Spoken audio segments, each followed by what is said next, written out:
Maybe say a few words, please. Thank you very much. Hello. Hi. Come on in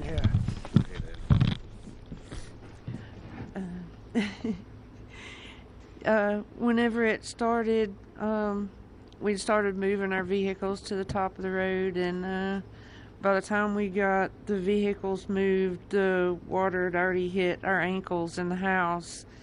And so I grabbed my purse and my little pug dog, and my husband grabbed the dog food and put it in a trash bag, and by the time we got out into the driveway, it was already waist deep, and there was sticks and that kind of thing. I didn't think I was going to make it, but we did make it out, and we made it to the top of the road, and we were kind of stuck there for hours because we couldn't get out any of the ways because it was flooded all the way around. It took us hours, and we sat there, and finally it receded enough to where we could actually get out. It was probably like close to midnight, and it started like 5-6 o'clock in the morning. We just lost everything that we had. Didn't even have a brush for like 3 days. So, thank you. Okay, good. Would you like to say something with that beautiful baby? So, hey. So when the hurricane storms hit North Carolina, hit our home, my daughter and my wife and I were actually out of town. But unfortunately, my dad was still at home, and my mother was staying at our house with our animals. And the waters got so high that it actually lifted between that and the tornado that came through, or microburst is what they've been calling them, and lifted his home and the house that I grew up in and crashed it into our barn. It took away his business. It took away all of our tools and tractors and everything needed to keep the farm going. And my mother was trapped in the house, and there was no way to escape because the water got so high. The only thing she could do was ride it out and wait till the waters came down. So we've been doing a little bit of battling with our insurance and FEMA. We did have proper insurance with flood insurance and homeowners insurance, but since we had proper insurance, FEMA's not been able to assist us with a whole lot of things. And again, we've been having some issues with trying to get some payout for our insurance in a timely manner. We had to do mold mitigation on our home, which is extremely expensive, before the structural engineer even came out in order to get our flood payout. And to me, that was not really acceptable. Has the insurance company been responsive or not really? Not so much. Again, They give you the money they have to give you? I'm hoping so. And we need some assistance with that. We reached out to an attorney. What's the name of the insurance company? North Carolina Farm Bureau. You gotta move them, right? Yep, That's terrible. that's what we're after here. Are a lot So of people having that problem too? With the insurance companies, general? Different insurance companies? And they're all difficult, or just the one particular one? I've heard different stories from others, and Have a you lot heard of folks some are. more responsive? And I've heard some good instances of even Farm Bureau themselves, but in my case, they'd send out a third-party adjuster immediately. Well, they wound up firing that third-party adjuster group. He gave us a quote for a much higher estimate than what we And received, you got fired? and then he got let go. Yeah, he got fired. So then they brought in another third-party adjuster to come in and lowball us. We've not received any kind of, so the flood insurance is our primary insurance, and so there was roof leaks in the home that the inspectors found, the adjusters. Well, that contributed to us losing some of our personal property as it come in the third story where there's no, or second story living space, where the flood water, well above the flood waters. So they've neglected us for. Was your mother saved? Yes, she's saved. So Yep, she wrote it out? she's right here. Okay. You So made we made it. That was not exciting, right? That's right. How scared were you? Very. Did you think you were going to make it? No. You didn't think so? Nope. I just started praying. So you were sort of on a boat. Your house became a boat. It's a big pontoon. That's some story. It was a beach house on the steps. But this guy would like to say something. I can tell. I was next door to the house, and my son was out of town, so when he came in to Charlotte to my sister's, he called about 2 in the morning because at midnight the water was still in the stream, within the banks. So when he called, the water was coming up, so I started moving vehicles up to about 5:30 in the morning, and she was in the house, and I pulled up to the steps and I said, hop on the fender and I'll get you out. Well, he built a beach house on stilts, 5 times higher than the floodplain. And she said, well, he said I'd be okay. So I'm staying with the dogs. So I went to higher ground with some vehicles, hers included, and the water covered everything. But I'd already seen it come around both sides of my place. So I got my blind and deaf dog and a bag of valuables and took up off the side of the hill behind my house, and then was heading to the cemetery back there because I knew it was open, because there was trees falling and uprooting. It was raining. You never saw anything like that? No, I've been through floods There's never been anything. all my life around there. Never nothing. Never been anything like that. Mm-mm. But you're okay, right? Yep. House destroyed. Yeah. Well, we're gonna help you out. We're gonna help you out. Appreciate it. Okay. Thanks for being here. Anybody else? You guys okay? Our day that morning began a little taller with some trees falling into our house, which our house is goes back 4 generations, 80 years, and never came close to flooding. And we woke up with trees about 4:30 or 5 in the morning, and our house sits 3/10 of a mile back off the road, and the water, we've had flooding and such in the lake, but nothing like we saw. And like most everybody else, we moved 5 vehicles this far up, and lawnmowers and everything else, and the water started coming in the house. And when it got up to about ankle high, we have a loft. I got her up in that and tried to gather what you might want, which was totally random. And then when it made it to the loft and started getting up to about her hips, I built a little makeshift ladder, and we got out on our roof, and we spent 4 hours on the roof. I had a little baggie. I did notes on my cell phone to my 2 kids and my 2 grandkids, and something to identify me in case we were lost in it. Did you think you were going to make it? No, we're. Oh, you didn't? Yeah, we didn't think we were going to make it at all. I mean, our house was 25 feet underwater. So you didn't think you were going to live? No, we were watching houses, trailers, bodies coming by us. And we live in the Azalea Road area in East Asheville. Yeah, we watched our garage float by. You just lift up. Yeah. But, we got to a point where it crested about 4 feet up on the roof. We took about 3 or 4 hours for it so we could kind of do everything in reverse, and got out in the mud to higher ground. And I got out higher ground up to a subway and got over to her daughter's house, where when she saw that I didn't have her, she lost it. And I was like, she's okay, she's alive. And we tried to make our way back in there and gather things best we could. But, found a body right away. There was about 8 bodies in our area that first 2 weeks located. And we were lucky we weren't one of them, and blessed. But like other people, no insurance on flood insurance, so we had to depend on FEMA. They did what they could do, and of course it's not enough. Yeah, that's crazy. But again, we're thankful to be alive, but it's a long haul. What are you doing now? Staying in a camper. I've never been, if y'all notice, I'm a big guy. I don't sleep in campers very well. And the first night we spent in the camper, very grateful with the Asheville Dream Center coming through with one. And Do you still have the land? Oh yeah, it's family land. Yeah, the land, it looks like a beach now. It's sand, but Can it be built on? yes, Do you intend to do that? yes. You want to build again? Yeah, Samaritan's Purse. We're working with them. We're working with people. It's 80 years, 4 generations. But the house is totally gone. No, the house is there. they It's down got to it they into came this in and mudded it, rafters.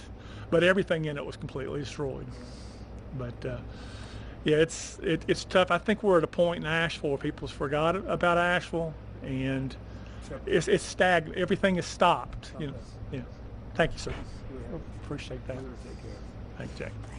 Thank you. Thank you. Please. I'm Pastor Nix, our church right down the road. We had only purchased in May, and it's a big church. We're a small congregation, and I had people say, "What are you going to do with this big building?" And I said, "Only God knows." And we had our dedication, and the storm came the next week. And the outpouring of people. My son brought the first load of supplies, and from there, I stayed there for about 3 months. I slept on the floor for about 3 weeks because the need was so great. The people were so devastated, and I said, I want to be here for them. And they were coming in just day and night, so there's really no need for me to go home. But we had people from Kentucky, Tennessee, Texas, Indiana, Oklahoma, people from all over. We have not received any help, like from the government or anything. But I said, Lord, if you want us to do that, people So they came from all over the states. But FEMA did nothing. It was No. it was the FEMA's locals. waste of time and money. The locals and the people that knew us. And before the week was over, our church was so packed with supplies we couldn't even walk. Even in our sanctuary, it was up to the platform of things, and in our halls and in our rooms, and we're just now beginning to get a little straightened out. But somebody said, how long are you going to be here? I said, I'm going to be here through the winter and even on, if possible, because when you meet people that's been through the struggle. I had a little lady come up, and I said, can we do anything special for you? And she said, I don't want to be selfish, but said, could I have a cup of coffee? And I handed her that coffee, and she stood there, and tears just poured. She said, you don't realize how important that the little things. It's not the big things in life that we have, but it's the little things, and knowing that God is our source. I don't look to man. I don't have to have a lot of things. I had trees, about 20 trees down in my yard, but that didn't really matter. Doesn't matter, because the needs of the people is what I want to be there for. God is good. He's very good. And my daughter now, her house is really in bad shape, and I'll let her tell you about that. But thank you, President. This is our president. We appreciate you so much. I live out in the Fairview area of North Carolina, and near the Bat Cave, Lake Lure area. And our area was hit. It was hit really hard. I was home alone, and my husband had stayed in town because we take care of a little lady that's 98 years old, and she lives out in the woods by herself. And I said, just stay with her and make sure that she's okay. And I got up the next morning, and my first thought was, I want to go see what our road and bridge looks like. So as I was making it down to the road and the bridge, there was no road and bridge. And so, here we are, we're like at a little island, we can't access the main road or anything.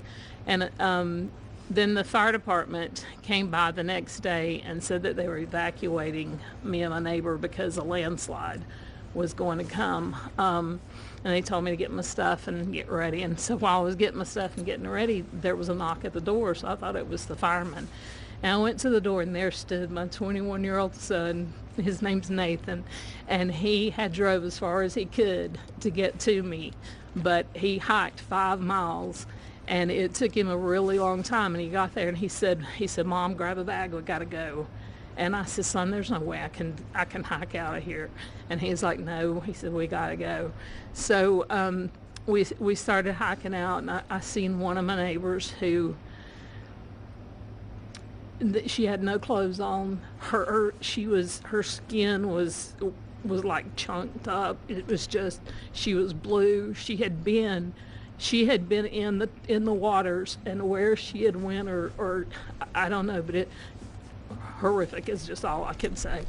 But then as me and my son hiked on out, we went through where this place, we call it Craigtown, but there were like a lot of family members there that passed away, like 11 of them, and there were people out everywhere looking for their loved ones, and there were dead bodies. You know, my son's like, "Mom, you're gonna see things you don't want to see," and so anyway, we got through all that. But I stayed at our church in our sound booth. My husband and I, we just slept up in the sound booth for a couple of months because we didn't have power or anything for about 2 months out there, and then we have went back. I've been fighting with FEMA since day one. Our community, there's like 32 homes. We don't have a road and a bridge. We're driving through our neighbor's property. You know, I went to EMS and I said, look, my concern is if we have a fire or we have an emergency out here, you're not going to get to us. You can't get those big trucks up here. And I've called and called and called FEMA, and, you know, I said, this happened on September 27th. That's 4 months ago. Well, for us, today is still September 27th. You know, we haven't had help. And so when I talk to FEMA, I'm explaining the road and the bridge, and they send me a letter that tells me to basically fix it and send in my receipts, and they'll refund me some money. I'm looking at a road and bridge that honestly, the bridge itself is probably going to be $300,000, and the road could be close to that also, because the community has to have big boulders brought in. We're not a rich community. We can't fix it ourselves. You know, it's just, and as far as like house repairs, I'm still pending. I can't get money from FEMA until I fix the road and bridge and send in my proof that it's fixed and everything. It's just, it's been a nightmare, and I totally feel like that we have been forgotten. If it had not been for our fellow American citizens who stepped up to help us, I don't know what we would have done. I have 5 neighbors around me who completely lost everything. You know, I have damage to my house, and I don't feel entitled. I'm embarrassed to even say I need help, because, you know, and sometimes there's even that survivor's guilt is what they're calling it, but you feel guilty to even be alive sometimes. You know, when you look around, you see your neighbors that are gone, and it's just, you know, we need help. I wrote a letter to send to Congress. You know, I don't understand what's going on. If we can't get FEMA help, then will you guys help us? Will you step up and be our fellow citizen? Will you step up and be our neighbor and send us something? Help us get our community back. I could go on. It's just I don't know, it's just heartbreaking. I appreciate you. Good daughter you have, huh? Good daughter. Take care of Mom. And your son must be great. My son is great. No, he sounds like a real leader and smart. He really is. Hike how would you have been if he didn't come and get you? I don't know. I'd just would have been there because the only thing we could do, there was no way to get out there. The only thing we could do is just hike up to the church, the first church that was up there, about 3 miles, to get, you know, maybe what we needed or something. I don't know. He is. Thank you. Well, again, thank you very much, everybody. So we're going to be here. We're going to be working with our congressmen and women, and they're going to do a job. And Michael Watley is going to be very much in charge, and you'll get it done. And FEMA's ready to rock. They haven't done the job because they weren't really told to do the job by Biden. I guess Biden was thinking about other things, wasn't he? But they weren't told. What they did, what the past administration did to North Carolina is a disgrace. So I just want to wish you all well. I was here right after the event, and I couldn't believe it. I have never seen anything like it. I've seen a lot of bad things, but I've never seen anything like it. And it's an honor to meet the people behind me, and it's an honor to be with our congressional delegation and some of the other politicians in the area. And it's an honor to have Michael Whatley at my side, because maybe we wouldn't be standing here as president if he wasn't. Him and Laura Trump were unbelievable as the head of the Republican Party. So he happens to come from a place called North Carolina. So I said, Michael, fix it. So good luck. Good luck. And we'll supply what you need. You know that. Okay? Thank you. Thank you all very much. Thank you very much. Heartbreaking stories and how there's been so many local groups Yeah. stepped up to assist Yeah, these that's families. one of the things you Is hear. there any talk on having money instead of going to FEMA and going through the bureaucracy to go to Yeah, them? that's what I want to do. We want to bring it locally so that a state takes care of its problem, and then they can bring it down to a local level, like Samaritan's Purse and Franklin, because that's one of the better examples. But you had numbers of people that did a great job. You have groups that did a great job and organizations. The one that didn't do a good job was the government. They did a bad job. They did, in many ways, they did no job.